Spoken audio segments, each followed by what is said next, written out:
Hello viewers, সকলে কেমন আছেন? আশা করি সকলেই ভালো আছেন। তো আজকে আপনাদের মাঝে খুবই একটি ইন্টারেস্টিং ও গুরুত্বপূর্ণ ভিডিও নিয়ে হাজির হয়েছি।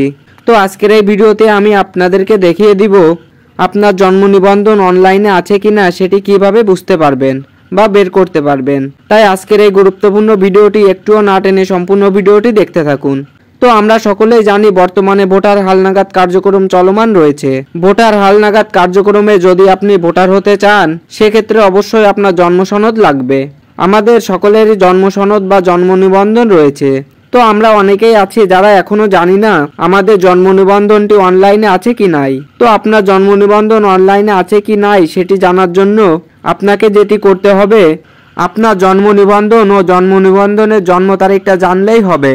তো এই দুইটি ইনফরমেশন আপনার জানা থাকলে আপনি খুব সহজেই জানতে পারবেন আপনার জন্ম নিবন্ধন অনলাইনে আছে কি নাই। তো এটি চেক করার জন্য আপনি সর্বপ্রথম যেটি করবেন, আপনার ফোনে থাকা ক্রোম ব্রাউজারটি ওপেন করবেন। ওপেন করার পর সার্চ বারে ক্লিক করবেন। এবার এখানে ভেরিফাইড bdirs.gov.bd লিখে সার্চ করে দিবেন। তো সার্চ করে দিলে কিন্তু এখানে অনেকগুলো ওয়েবসাইট চলে আসবে। আপনি এখান থেকে প্রথম এই যে ওয়েবসাইট, এই ওয়েবসাইটের ভিতর প্রবেশ করবেন। ভালোভাবে দেখে রাখুন, এই ওয়েবসাইটটিতে কিন্তু আপনাকে প্রবেশ করতে হবে। তো ওয়েবসাইটের ভিতর আসার পর আপনার সামনে এরকম একটি ইন্টারফেস ওপেন হয়ে যাবে।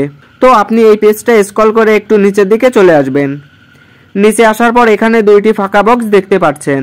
তো এখানে প্রথমে লেখা আছে জন্ম নিবন্ধন নাম্বার। এখানে আপনার জন্ম নিবন্ধনের যে 17 ডিজিটের যে নাম্বারটি রয়েছে সেই নাম্বারটি এখানে দিতে হবে। তো আপনি এখানে নাম্বারটি বসিয়ে দিবেন। নাম্বারটি বসানোর পর নিচে আরও একটি অপশন দেখতে পাচ্ছেন জন্ম তারিখ। তো এই বক্সে আপনাকে আপনার জন্মসালটা দিতে হবে। আপনার নিবন্ধন কার্ডে যে জন্ম তারিখটা দেওয়া আছে সেই তারিখ অনুযায়ী এখানে আপনার জন্মসাল, তারিখ এবং মাস বসিয়ে দিতে হবে। তো এখানে আপনার জন্ম তারিখটা বসানোর একটি প্রসেস কিন্তু রয়েছে। তো প্রথমে আপনি আপনার জন্মসালটি বসাবেন, তারপর একটি হাইপেন, তারপর মাস এবং সর্বশেষে আরও একটি হাইপেন এবং তারিখটি দিয়ে নিচ থেকে এই যাচাই অপশানে ক্লিক করে দিবেন।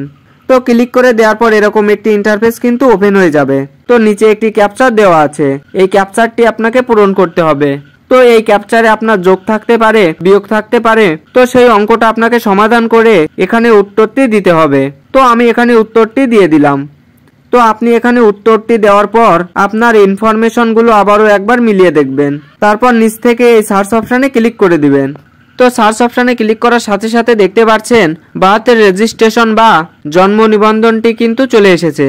তার মানে এই জন্ম নিবন্ধনটি অনলাইনে আছে। তো আপনার সবকিছু ঠিক থাকার পরেও যদি এখানে আপনার জন্ম নিবন্ধনটি অনলাইনে না আসে তাহলে বুঝে নেবেন আপনার জন্ম নিবন্ধনটি অনলাইনে নাই বা অনলাইন করা হয়নি। আমার যেহেতু জন্ম নিবন্ধনটি অনলাইনে চলে এসেছে তার মানে আমার জন্ম সনদটি অনলাইনে আছে। তো এখানে আপনি আপনার জন্ম নিবন্ধনের সকল ইনফরমেশন দেখতে পারবেন। তো আপনি চাইলে কোনো কম্পিউটারের দোকান থেকে প্রিন্ট করে বের করে নিতে পারবেন। তো বন্ধুরা, আশা করি আপনারা বিষয়টি ভালোভাবে বুঝতে পেরেছেন। তো এটাই ছিল দেখানোর। ভিডিওটি ভালো লাগলে ভিডিওটিতে একটি লাইক করে চ্যানেলটি সাবস্ক্রাইব করে দিয়ে পাশে থাকবেন।